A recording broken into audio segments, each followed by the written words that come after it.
All right.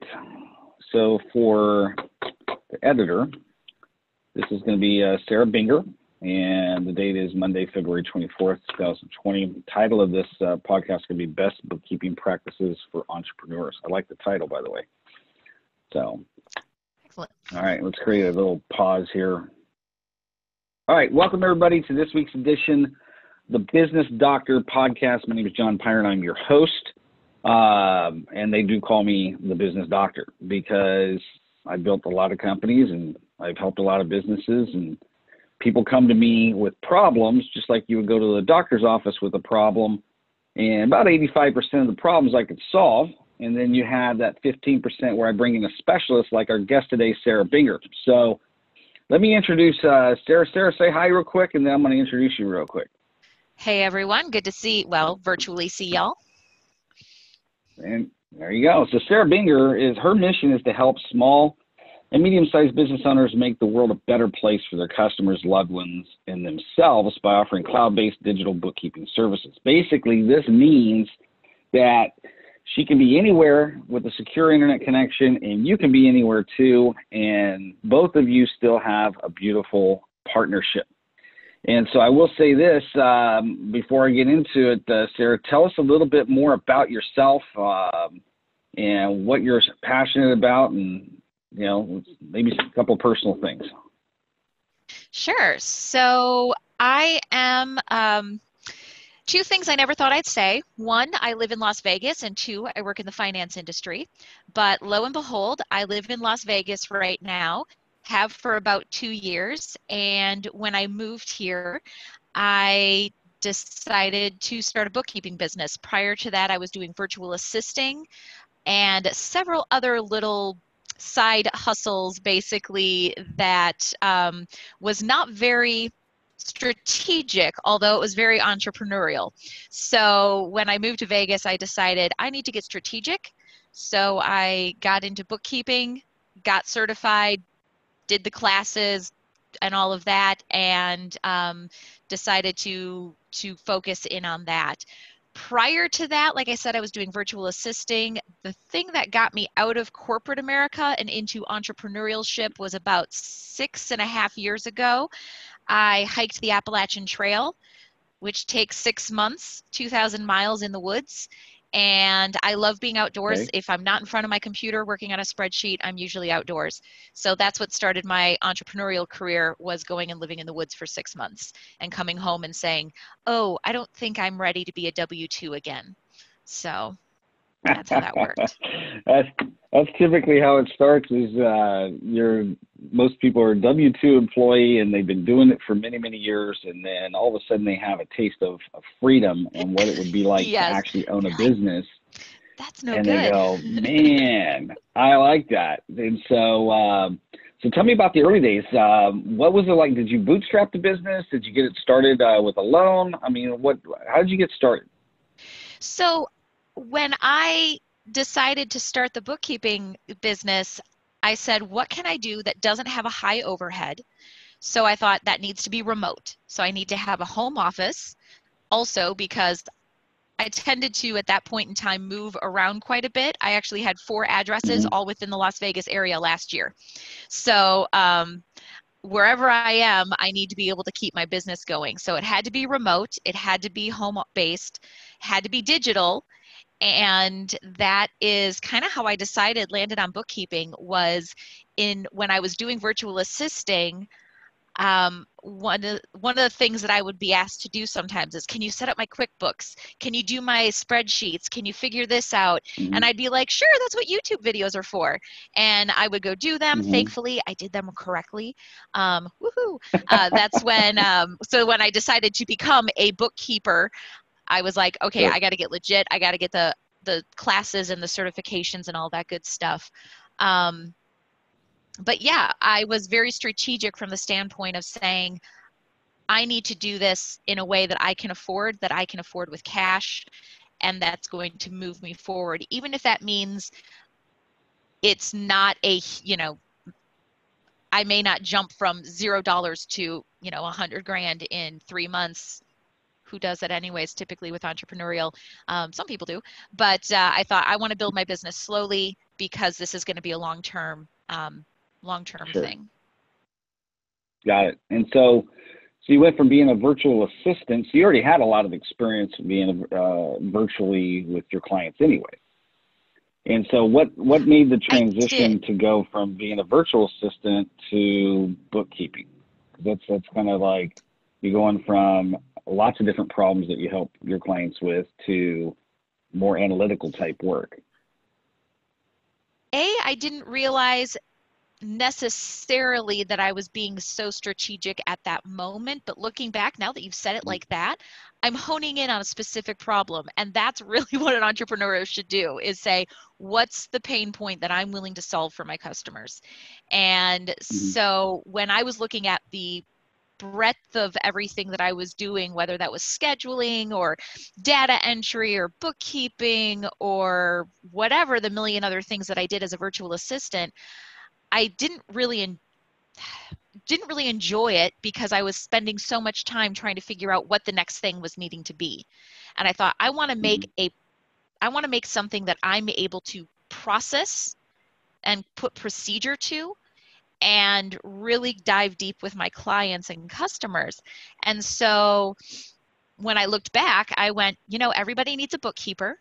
I think the thing that tipped me actually uh, into that industry was my sister and brother-in-law own a restaurant. And I would Mm-hmm. watch them on their one day off. My sister would be sitting on the couch saying, I got to get upstairs and do the books. I got to get upstairs and do the books. And she'd just be falling asleep, because restaurant work is hard. And so Mm-hmm. finally I thought, I got more time on my hands. I'm just going to go upstairs to the paper explosion that was her excuse for an office, and Mm-hmm. organize everything, put everything into spreadsheets and get everything set up. I handed everything back to her and I said, congratulations, you're ready to go do your taxes. And she burst into tears because it took such a burden off of her shoulders. Wow. And Yeah. it was that point that I kind of said, the light bulb went off and I said, wow, if I can make my older stodgy sister burst into tears in a good way, who else could Sure. I bring to tears? Like, that could be fun. So I thought, Yeah. you know what? I really want to help people like this because it's a huge burden. And I see it in customers, in my clients all the time. They're just always Yeah. just gritting their teeth and chewing their nails and everything, to Mm-hmm. afraid of their own accounting or just overwhelmed by Mm-hmm. it. And so it's Yeah. really great to be able to take that burden off of people. And that's Yeah. I'm kind of a helper in that sense. So, Yeah. Yeah, and a lot of small business owners, which you probably well know after dealing with a lot of them over the years, is a lot of them their books are in a mess. They don't even know bookkeeping. They know it needs to be done. They just yeah. have no idea where to start. And Yeah. so most of them have some of them have a shoebox, some of them have a drawer. They just toss stuff in there. They don't even know what to keep, what receipts to keep.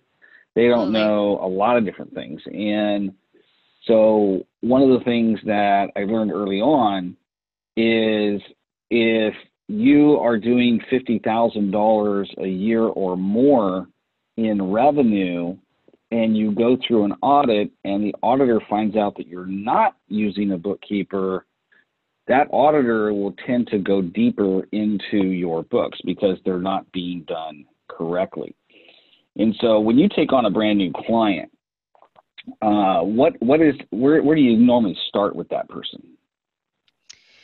So my process is typically to talk with them, find out a little bit more about their business, how they run it, maybe Mm-hmm.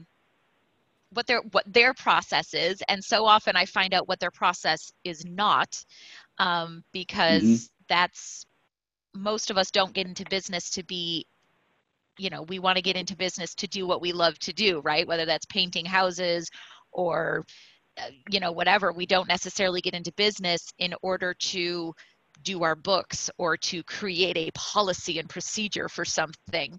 And so we forget how important it is to actually have that organization as entrepreneurs.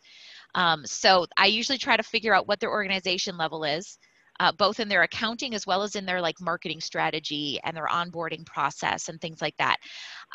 I am not the typical bookkeeper from the standpoint of I just want your receipts and I just want your bank statements and that's it and good, you know, everything's compliant. I actually want to be more of a financial friend, so to speak, someone who kind of Mm-hmm. partners with you and finds out what your goals are. And if your goal Mm-hmm. is, I want to be able to take a month off and, you know, sail with my wife across, you know, the Mediterranean or something like that, Mm-hmm. I'm going to Yeah. say, does your P&L back that? Can you do that? You know, can you Mm-hmm. afford it? And not just can you afford it, but does your business, are you able to walk away for a month? And if you aren't, what do you need to put in place? That might be employees, that might be other processes. And so I might not do those Mm-hmm. for you, but I'm going to say, hey, now we need to figure out how we're going to afford that for you so that if you need to bring on Mm-hmm. somebody, where's that money coming from? So that's kind of what I Mm-hmm. like to do is be that kind of business uh, encourager, question asker, Sure. um, sort of thing along with and through the filter of your financial reports. So that's the first thing I try to do is find out what level of support you need and want. I also try to figure Uh-huh. out what level of fixing you might need based on what Sure. you've done in the past. And Mm-hmm. then I usually in onboarding, I work almost exclusively with QuickBooks Online. I have a few exceptions, but QuickBooks Mm-hmm. Online, and then um, getting everything synced up as much as possible. I work with you with some regular scheduled meetings so that I can learn your Mm-hmm. business and I'm not just guessing where Mm-hmm. things go. And I also Mm-hmm. want to see one thing that you need to look at when you're looking for like a bookkeeper or a CPA is how aggressive or conservative you may be in your own financial mindset. I know I know Mm-hmm. CPAs who are like, you need a receipt for everything. I need to see it. I need to put it in there, and that's fantastic. There's another CPA that I work with who's like, hey, take the deduction. What's the worst that happens? You get audited. They say that you owe more money, then you owe it. And so there's kind of, you have to decide where you are on that spectrum of being conservative or aggressive in your tax deductions.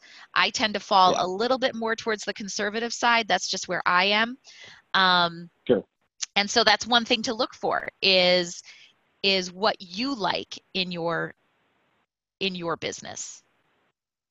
And one of the things that you pointed out is that you're not just doing bookkeeping, right? You're taking time to understand. Okay, what are your goals?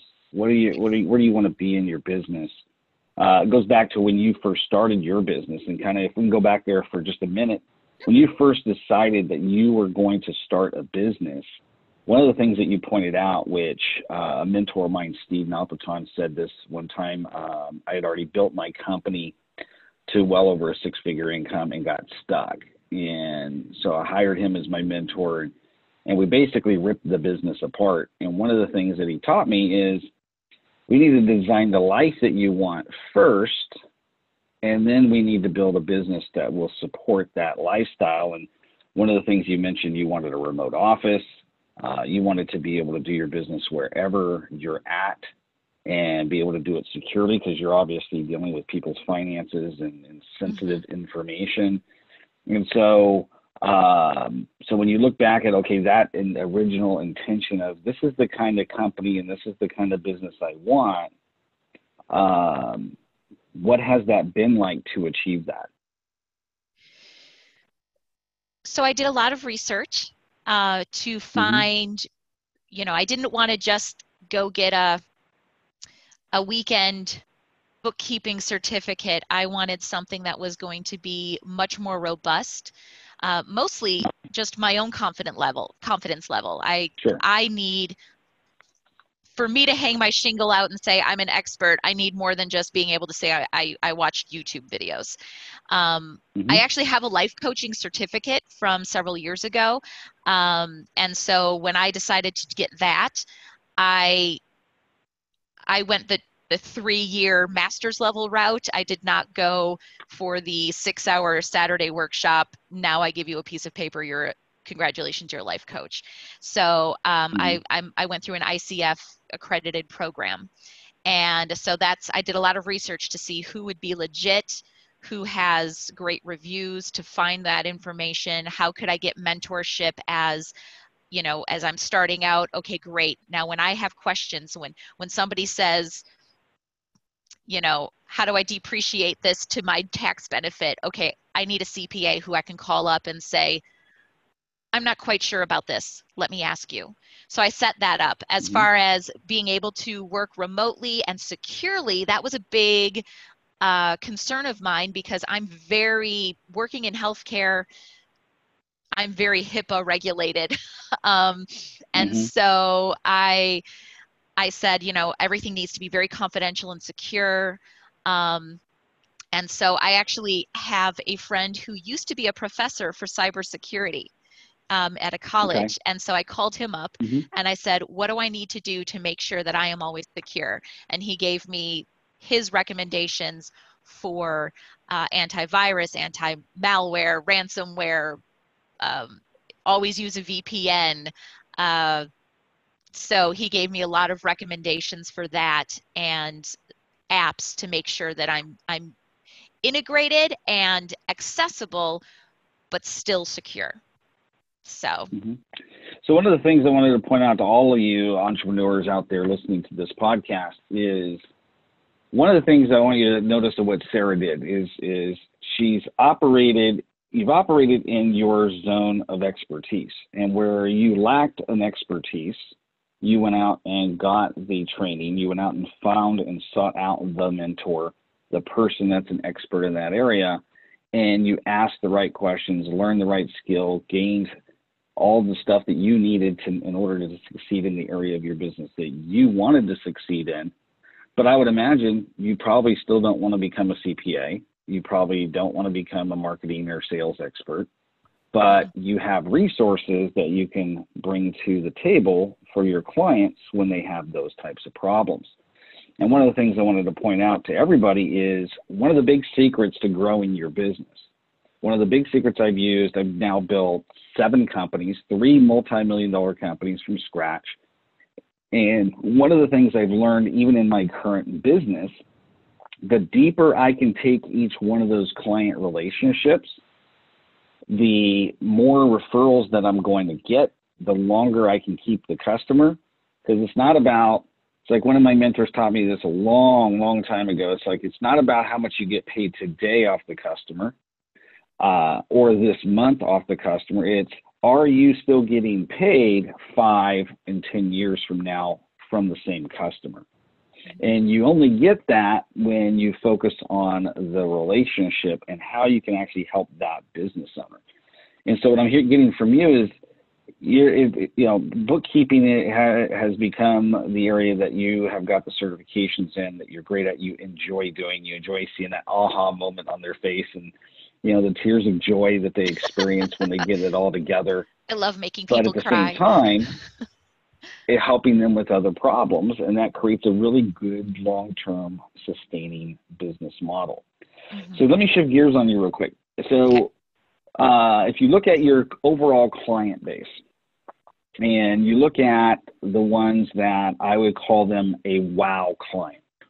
So this is the client that when they call you on your cell phone and you see them calling you on your cell phone, you get excited, right? You can't wait to talk to them. You can be in another meeting. You may take the call. You may send them a text real quick, say, hey, I really want to call you back, but you're excited to talk to them, versus they call you and you're like, I don't know. Voicemail, right? Yes, I mean, yes, like, we all have those clients, right? Exactly. And one of the things that Stephen taught me is like, hey, it's important to deal with wow clients only. And so would you briefly describe, okay, what is a wow client for you? And how do you go about searching for those clients right now? So I am in the middle of kind of revamping my own marketing strategies. So Okay. I was going completely right. What I had been doing for the first year and a half of my business was just networking like a fiend, going out to every Mm-hmm. group and mingling and copious amounts of drink coupons and all of that good stuff when you go out and hobnob with the other business owners in Las Vegas, right? So I was doing a lot of Mm-hmm. local networking, and that was actually what a mentor told me. They were like, that's your easiest, go out and do that. Like setting up something with social media and an online campaign, that is good and lucrative and important. But when you are starting out to get that first client, you got to be talking. It is a Yeah. relationship. And so I want to be seeing somebody eyeball to eyeball, um, Mm-hmm. even if that means eyeball to eyeball over a Zoom call or a Facebook Live or something like that. So Sure. right now I'm moving away from, not completely away from, but a little bit less on the local networking. I am now starting to strategize toward finding a couple of specific industries that I want to work with.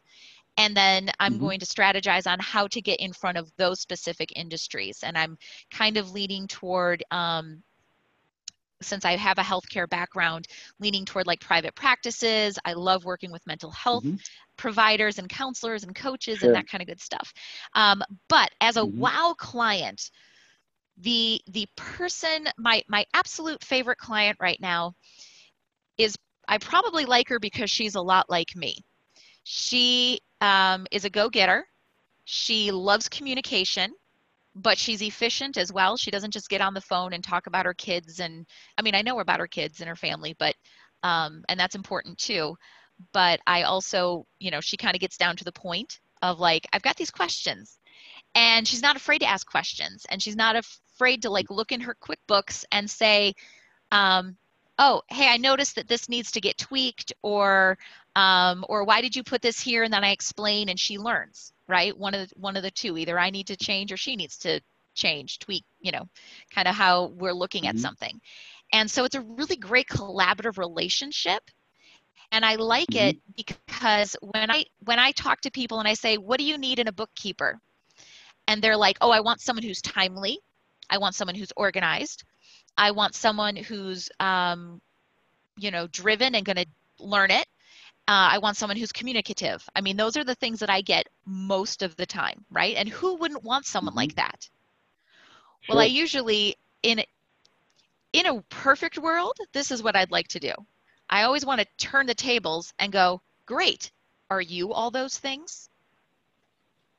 If you're not Excellent. organized, you cannot ask someone else to be organized for you.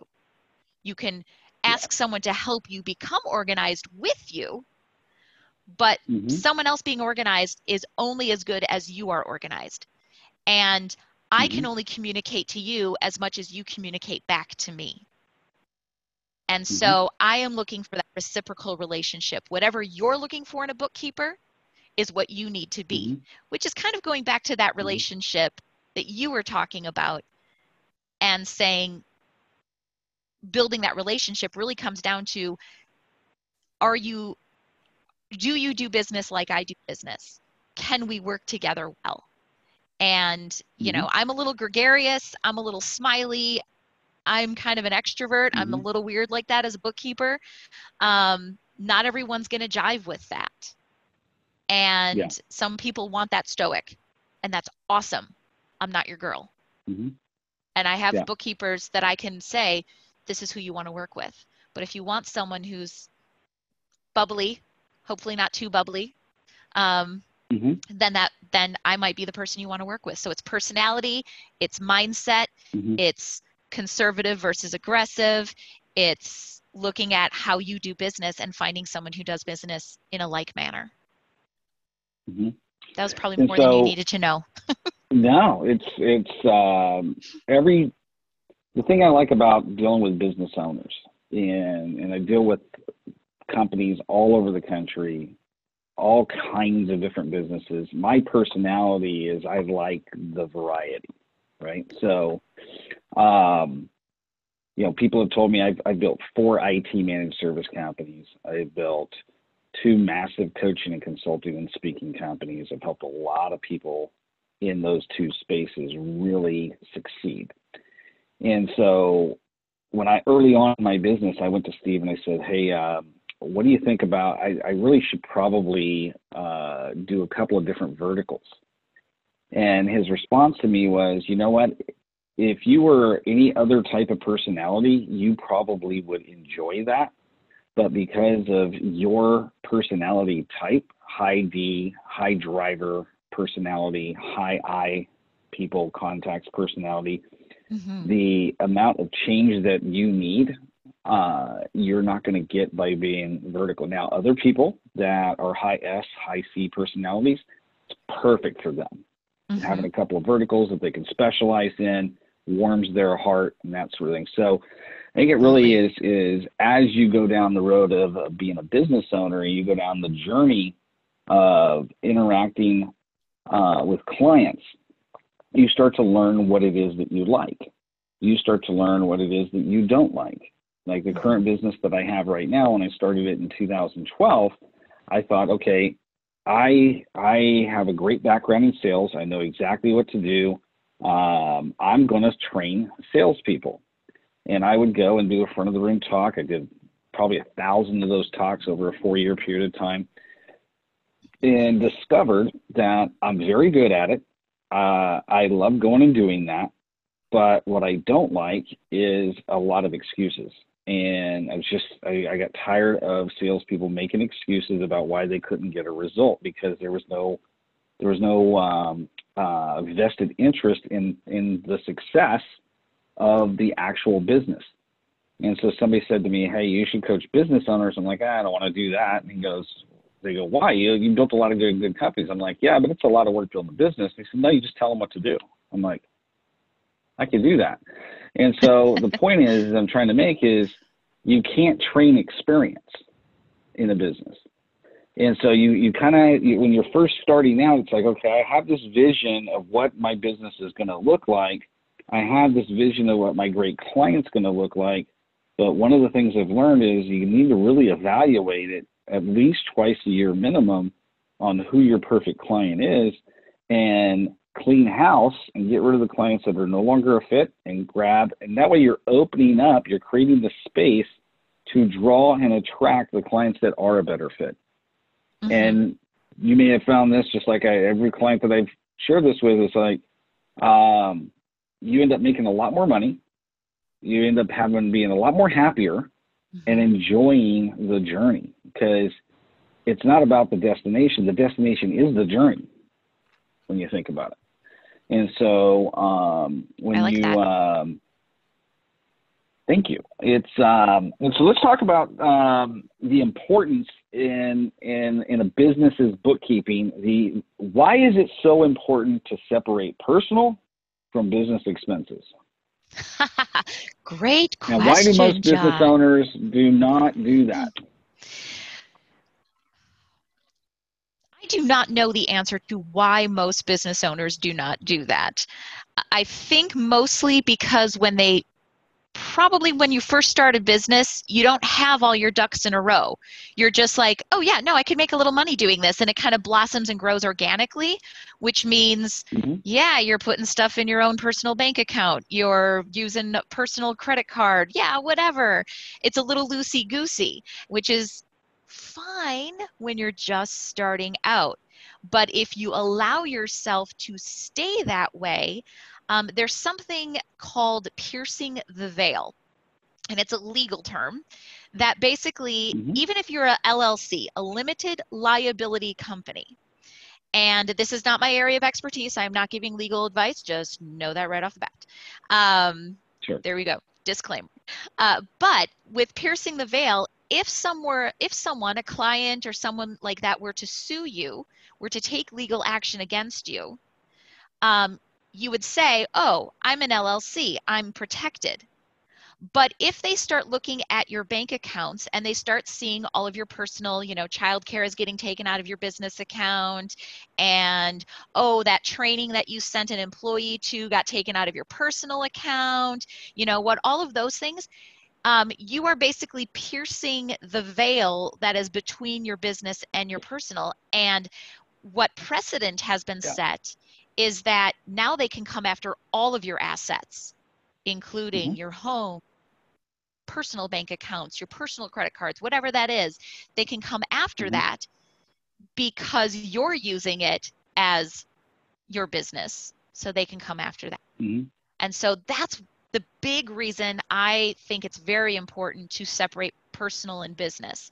The other reason Mm-hmm. is for the accounting nightmare. And when people don't separate personal and business, I'm just going to be upfront about it, I'm more expensive because there's more transactions coming through. If I have to write off all of your times you go through a McDonald's drive-through, just because you're getting you're getting your Big Mac fix, I need to deal with that. That's another transaction. But if you had that on your personal side, I wouldn't ever see it.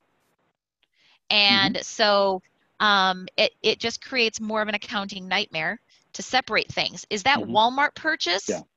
Is that really for business or was that personal? And now I'm Yeah. having to come back to you as a business owner and ask you and pester you and be like, Mm-hmm. hey, and who's got time for that? Nobody's got time for that. Yeah. So that's why Yeah. I say personal and business, because you're not your business, right? You're more than your business. Mm-hmm. Your wife did not marry you for your, Yeah. well, maybe hopefully she didn't marry you for your business, but she didn't marry your business. She married you. And so you are Yeah. separate from your business. And I try to get entrepreneurs to realize that, because let's just face it, when you're an entrepreneur, your business sucks you in and it can be your life, Mm-hmm. especially when you're first starting out. Yeah. Yeah. And I want to point something out to all you entrepreneurs out there is if you're, and I'm not an attorney, but I've been building companies long enough and I've had enough companies and I've consulted thousands of business owners. And I've worked with I still even today have some very top experts in these fields. Is number one, you need to have good legal, right? And if you're first starting out, something like Legal Shield or something like that, if you need, a link on that, just let me know. But, Great. that way you can pick up the phone and ask an attorney any question you want in their area of specialty without, having to pay $400 or $500 an hour. But having a good, solid bookkeeper who can organize everything is huge. Having a CPA or an accountant, somebody that can do a checks and balances against what the bookkeeper is doing, and then having a mentor in your business is huge, because we're not going to be experts in everything. And I'll tell you this, if you're a sole proprietor and you're operating more than $100,000 a year, and you have not yet set yourself up as an entity, I would highly recommend you go talk to somebody that can help you do that, because you're getting really screwed over by the IRS on taxes. There's Absolutely. not a lot we can do. There's not a lot your bookkeeper or accountant or tax person can do for you if you have all this money coming in as a sole proprietor and you're not taking advantage of the tax loopholes that are there for an entity, such as an LLC, a C Corp, an S Corp, and things like that. And so, and there's even a time and place with revenue where it's better to be an LLC and taxed as an LLC. And then when you make a certain amount, and that's, 50 to 75,000, if you're bringing that in, that's when you really need to be an S Corp. And, your tax accountant can help you decide when that is exactly. But as a bookkeeper, I can say, hey, you're kind of getting to that threshold. You might want to talk to somebody legal, talk to your CPA if you should be taxed as an S Corp, even if you stay in LLC. So that's something that can be pointed out as a And one bookkeeper. caution there is, unless you're in the country of California, that statement's probably true. Good caveat, John. Good caveat. California, but such an odd place. If you're in the country, and I call it a country because it is completely different here than it is anywhere in the United States. It doesn't matter if you're an LLC, an S Corp, C Corp, they're going to tax you the same damn way. That's true. And so, but the biggest benefit is with an LLC, you pretty much get to write your own rules for the most part. And there's not, every LLC is different, and it really needs to be structured with a professional.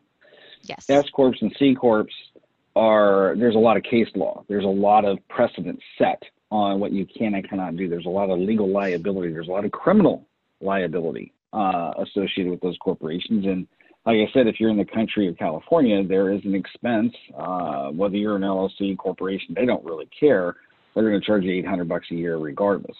Right. And so you need to make sure that you have all that together. But there's a lot of confusion out there.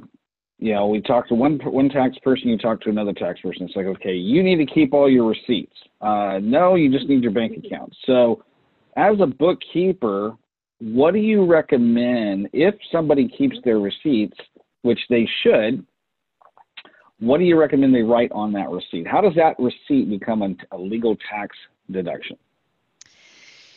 So what I would write on a receipt, and do you mind if I share my screen with you for just a second? I actually have a couple Sure. of, let me get to the right place here, sorry. Share screen, boom. All right, there you go. So there's a couple of things here, and I kind of blacked out of a couple of things, but here's just something. When I go to coffee shop, right? I go to this coffee shop often. Unfortunately, they just closed. For the people that are on, pardon me a second. So the people that are on audio, let's describe what it is that's on the screen. Oh, I'm sorry. Thank you. Yes, great idea. So I've got a receipt here in front of me that's from a coffee shop. And at the top, I wrote the name of who I was meeting. And I also wrote down that it was for client work. So if I was meeting for a prospective client, I would write that down. If it's for client work, I write that down. And then I have the total. So I included the tip, which you can, that's legit. And so what you can see here is you've got the name of the vendor, the coffee shop. I wrote down who I was meeting and why. And then I have the total as well as somewhere on there. Yeah, I've got the total or the date. So that was April 29th of last year. So I kind of showed the same thing for the next receipt was Office Max. I went and got an organizer. I showed the source. That can also be helpful to a bookkeeper. So like I know that this was paid with a Visa. And I know the date again because the date was up here. That helps me as a bookkeeper match, okay, which am I looking at a credit card statement? Am I looking at a bank statement? And there's a lot of back and forth about whether, oh, it's on my credit card statement. Isn't that enough? But again, if you are at a coffee shop and you put it on your credit card statement, is it? Is it enough? Because they don't know if you're just going there because you really needed a caffeine fix or if you went there to meet a prospective client. And then this over here on the right-hand side, I have another receipt from Amazon, and they do all their things with email. So this is actually just showing that you can actually have email things. Notice that all of this is digital too. And the reason I have everything digital is because I don't know how to stop sharing my screen. Oh, there we go. The reason that everything is digital is, have you ever gotten those gas receipts and they're on that cheap wax paper? And then 6 months later, you can't even read it? Well, if you can be audited 3 years later, that receipt in a shoebox isn't going to do you any good because it's going to be a blank piece of paper. So having something digital would be ideal.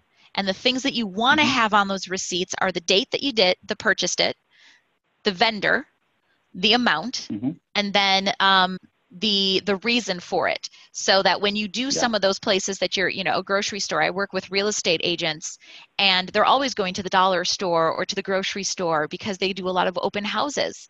And I'm like, is this personal? Did you do your grocery shopping or did you buy for a party? So it's really helpful to have those receipts, because if you bought 12 apple pies and you write customer appreciation at the top, that's a lot different than seeing a bag of apples and a carton of milk and, like your eggs, because that could be groceries, right? So it's important. It's like somebody told me a long time ago, it's like the IRS is interested in who, what, when, where, why, and how much.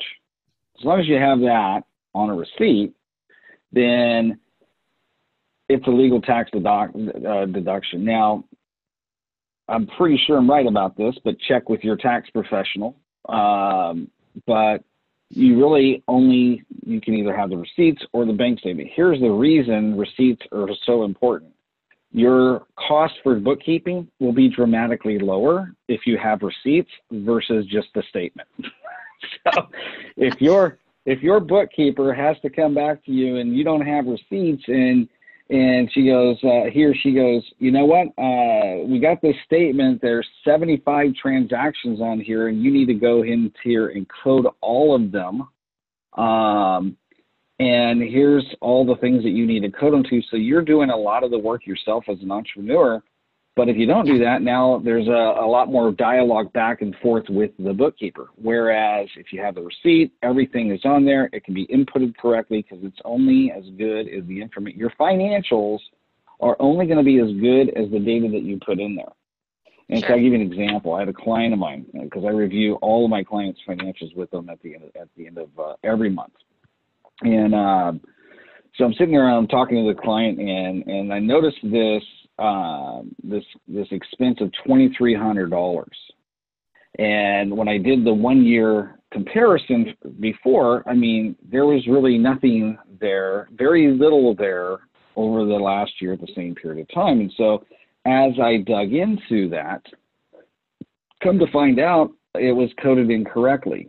So the business owner decided, okay, this should be coded here, when in reality, if he would have just given the bookkeeper the receipt, she could have coded it into the right GL code. And that would have been the difference between, and imagine that's just one transaction. Imagine that happening for years with lots of transactions and having to go back and fix that in the event of an audit. Because the whole reason to do bookkeeping in the first place and have an accountant review the bookkeeping is, number one, so you know how much money you're making and how much money you're keeping. Number two, that it's done correctly. So in the event of an audit, you have if you have your act together in the event of an audit, the chances of the audit not going deeper is huge. If they start finding mistakes, they're just going to dig and dig and dig and dig until there's no more digging to do. Absolutely. Which usually adds up to lots and lots of money and penalties.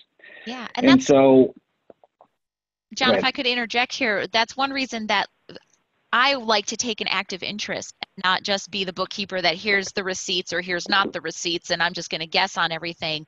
Because if I see something come through on your bank account or your credit card and there's a new vendor, Acme Company, and you've never purchased and I don't recognize that, I can come back to you and say, who's Acme and how do I code that? Because then I know for future how to code that, and I'm not guessing, and so things become more accurate more quickly, because I'm not just saying, well, Acme, that must be this or that or the other thing. It's production for substrates. Oh, well, actually it was production for paints or something like that. So something totally different. So that can be very interesting. And also, who knows? It could have been a fraudulent activity on your card too. So that way, I've had that happen where I've said, did you recognize this? And they're like, no. Okay, great. You need to call your bank and shut that down right away. So that can be another thing, is that somebody else has kind of a second eye on your finances.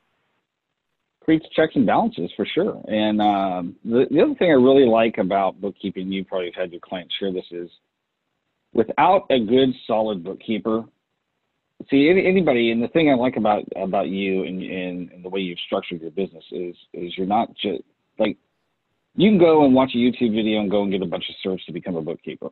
And you can gather receipts and you can enter it into QuickBooks and everything is good, right? But what makes a really good, solid partnership with your bookkeeper is the accountability piece.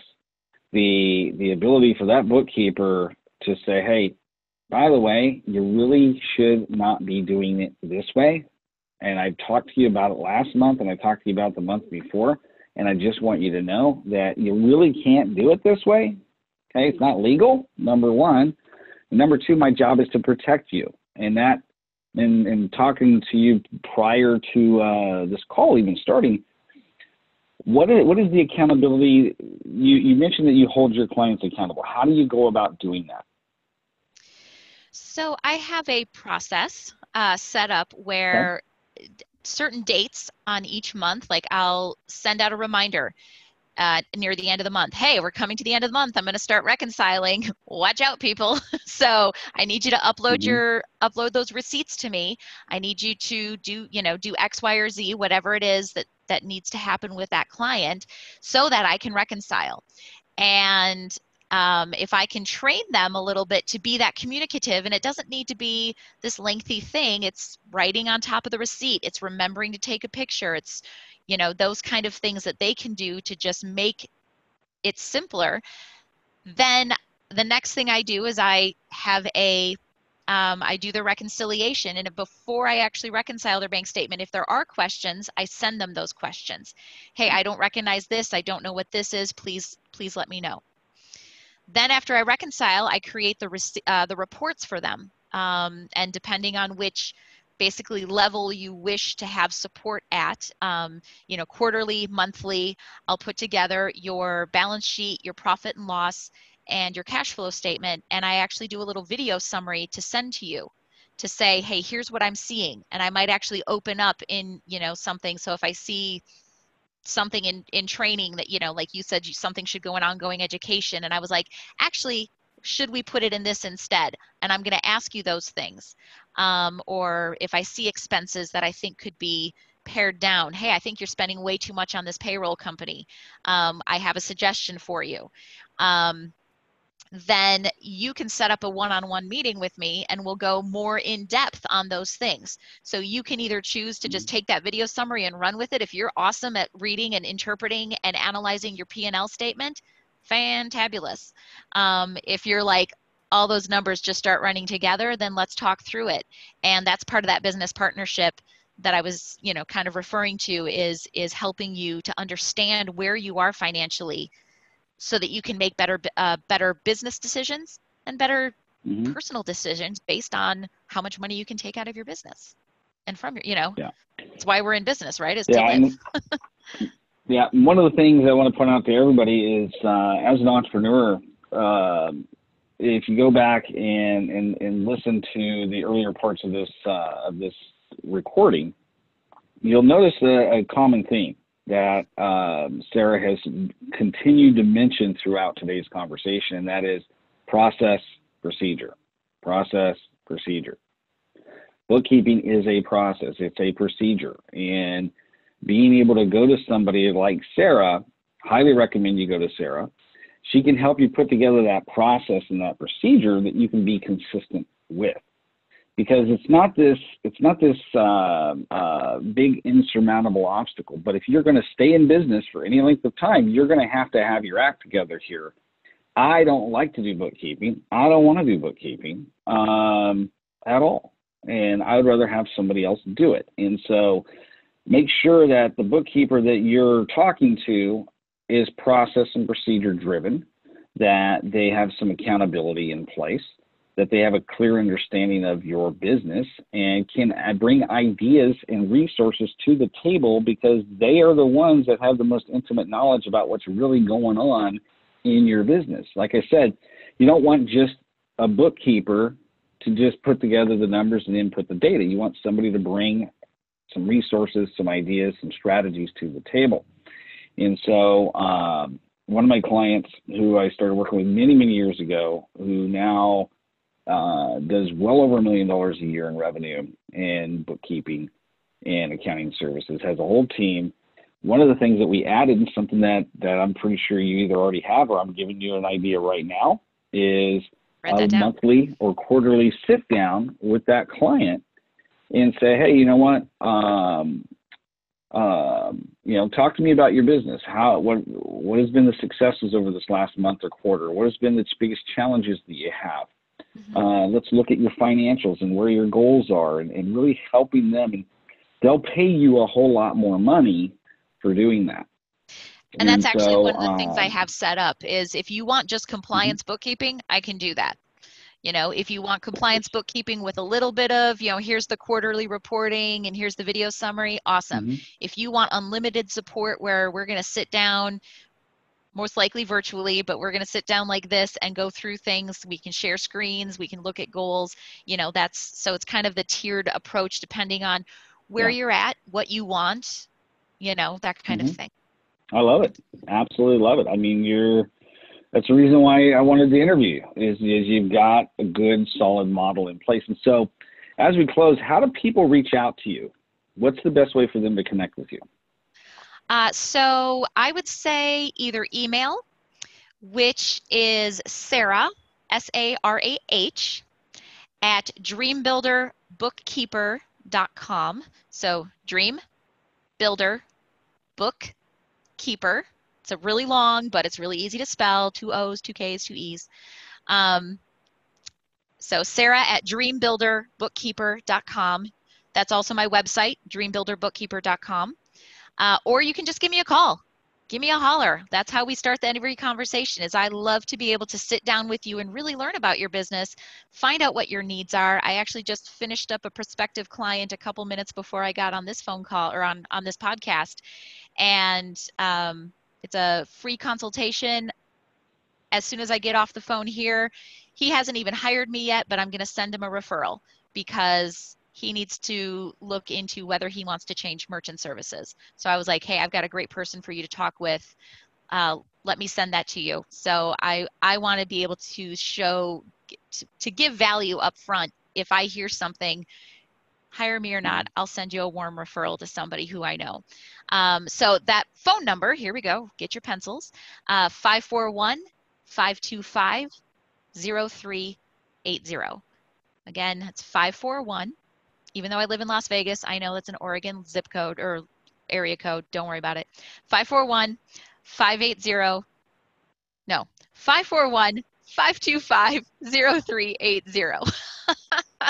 There you go. There you There you go. go.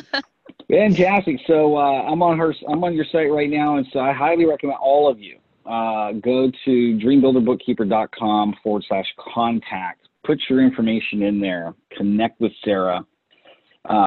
It'll be worth it. Every single business owner on this planet, every single business owner listening to this recording of this podcast or watching it, there's no harm in getting a second opinion. And so I would highly recommend reaching out to Sarah to get a second opinion of your current bookkeeping. So you'll either say, hey, it's going great, or here's some stuff that you can make some improvements on, but at least you'll know, because unless you're an accountant or a bookkeeper, you probably don't know if it's being done correctly. So with that said, hey, thanks so much for your time. It was really nice hearing the story. And what's the next big step for you in your business? Actually, for my business, it is two things. One, I'm revamping my website. So if you go to my website right now, it's a starter website, okay? I'm not going to lie. Sure. I am not a web designer, but I am revamping my website. And so I want to be able to offer some freebies. I want to be able to, have a little bit more content on there. But hey, this was what I started out with. And then the other thing that I'm working on right now is a personal finance coaching. So I actually do offer personal finance coaching as well as some personal bookkeeping. Most people, I say you don't need it. It's overkill. But for some people, that's really a great thing. But coaching, if you don't know where your money is coming in or coming out, and I mean in your personal world, if you're just like, somehow I end up with less money than I think I should. Well, let's look at that. Let's create a financial plan for you so that you can actually start having that rainy day fund. Or, how much money do you need for beer and movies each month? Let's look at that. Sure. And let's create something that you can have some fun with, that you can change the world with, that you can empower your family and your friends with, and that you can live the lifestyle that you would like to live. So that's the next thing that I'm working on, is that coaching program, which will be an online class. Fantastic. Well, everybody, please remember to rate this podcast, share it with your friends, share it with all your other business owners, and just remember, when the doctor's in the house, your problems are going to get solved. So there you go. Go out and have a great week.